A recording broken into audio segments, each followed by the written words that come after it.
Legislação, Instituições e Ética, Considerações Gerais 0707, Psil Jurídico, leitura de texto. Bem-vindos mais uma vez ao Psil Jurídico. Em continuidade às Considerações Gerais 0607, neste Psil tem-se algumas considerações sobre o direito e a legislação propriamente ditos. Para muitos, e de maneira geral, direito seria o mesmo que legislação. Indo além, para os que não conhecem, direito, lei e legislação seriam sinônimos.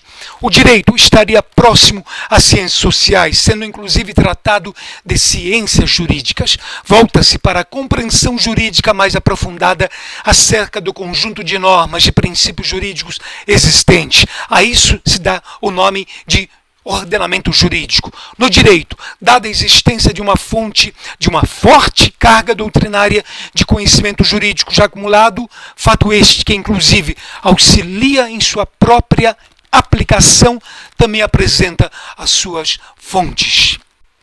No país, tem-se a seguinte fonte do direito: a lei, os princípios gerais do direito, a doutrina, a jurisprudência e os costumes.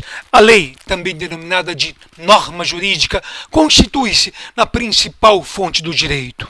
A lei, propriamente dita, é aquela norma jurídica produzida pelo processo legislativo em uma das casas legislativas, ou seja, no poder legislativo da União, dos Estados, do Distrito Federal e dos municípios. Atualmente no Brasil, a lei não é mais apenas a regra jurídica. Hoje, por norma jurídica, se entende regra mais princípio.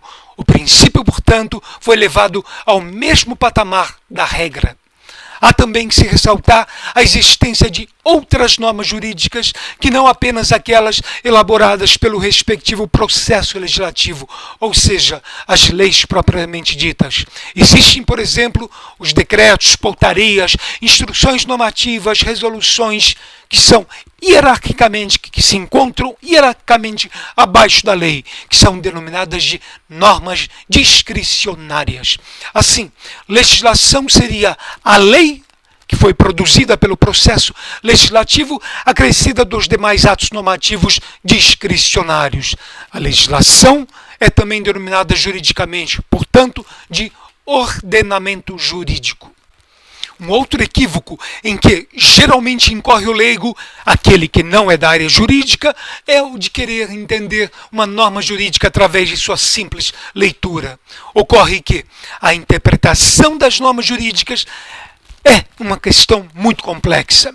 Para se poder interpretar a norma jurídica, tem que se utilizar conjuntamente de diferentes procedimentos interpretativos. Faz-se a interpretação gramatical do texto, é chamada de gramatical ou exegética, combinada com a interpretação que busca o fim a que a norma se dirige, que se chama teleológica, com a interpretação de acordo com todas as demais normas existentes, ou seja, a interpretação lógico-sistemática, e ainda com a interpretação em função daquele momento, o momento cultural e social em que a norma foi gestada, foi criada, a interpretação sociocultural. Para facilitar a compreensão da interpretação da norma jurídica, poderia ser utilizado uma metáfora, ou seja, a metáfora de um liquidificador para processar a norma junto com todos os critérios de interpretação gramatical, exegético, teleológico, lógico-sistemático e sociocultural. Desse processamento, ou seja, do processamento da norma jurídica nesse liquidificador jurídico, utilizando-se os referidos critérios de interpretação, sairia o significado da respectiva norma jurídica. De uma certa forma, é exatamente isso o que os juízes de direito devem bem fazer em todo o julgamento. Ao lhe serem colocados os fatos, o juiz aplica a norma jurídica ao respectivo fato. Sendo-lhes dados os fatos, os juízes darão o direito. Por essa razão, em toda ação é fundamental que os fatos sejam sempre muito bem narrados. Dada a especificidade de muitos conflitos que são levados até o Poder Judiciário, também se torna muito importante o papel do profissional que não é da área jurídica. Este profissional que não é da área jurídica detém determinado conhecimento técnico especializado que pode melhor narrar os fatos. Ao aplicar a norma jurídica, o juiz a interpreta para dar, ou seja, prolatar sua decisão. Por decisão, entenda-se tanto o relatório, fundamentação e a decisão. Três partes, portanto, integram a decisão judicial.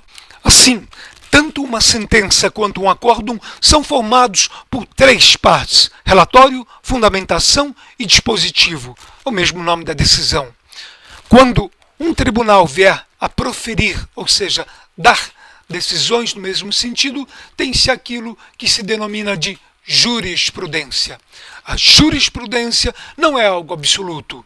Não se constitui, portanto, em algo absoluto, porque ela pode ser alterada.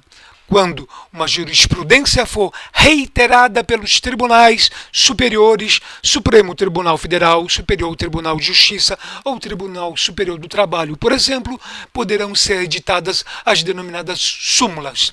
A súmula já é uma orientação mais difícil de ser modificada. Todavia, nada impede que esta súmula venha no futuro a ser cancelada. Ainda quanto ao termo legislação, ou seja, leis, mas atos normativos discricionários que compõem o ordenamento jurídico, é importante que sejam reiterados alguns comentários de ordem prática. Lei é o ato normativo produzido por uma das casas legislativas, Congresso Nacional, Assembleias Legislativas dos Estados ou do Distrito Federal e câmaras municipais. Atos normativos discricionários são as regras jurídicas produzidas pela administração pública. Por exemplo, decretos, portarias, instruções normativas, resoluções e assim por diante.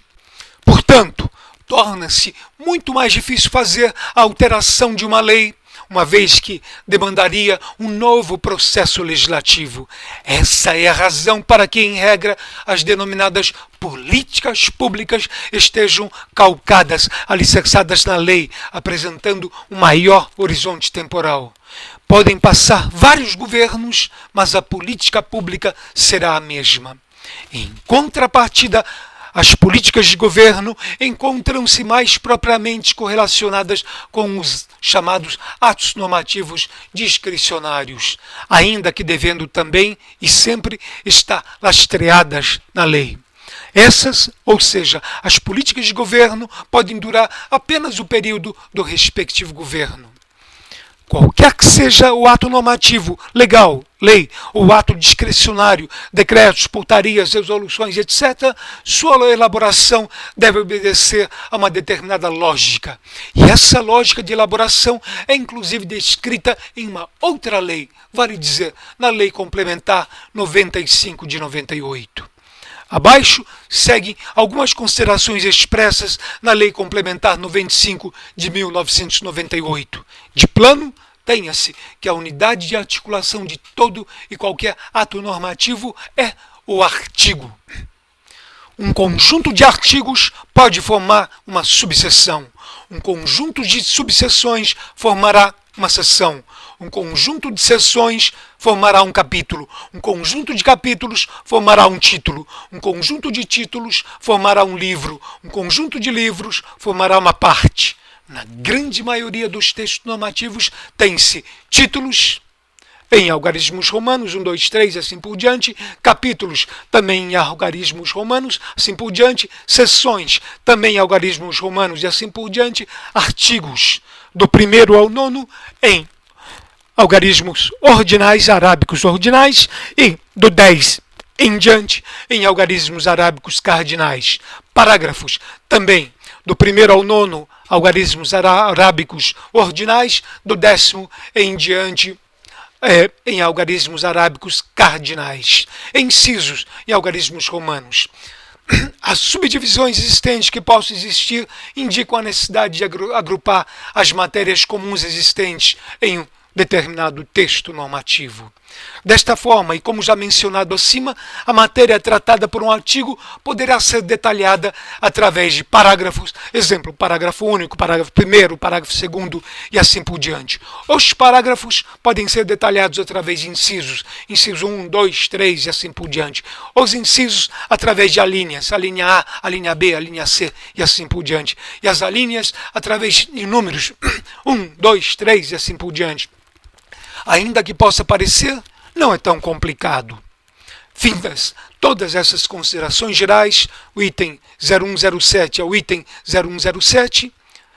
O próximo item, o item B, será destinado a apresentar as noções gerais sobre a Constituição Federal.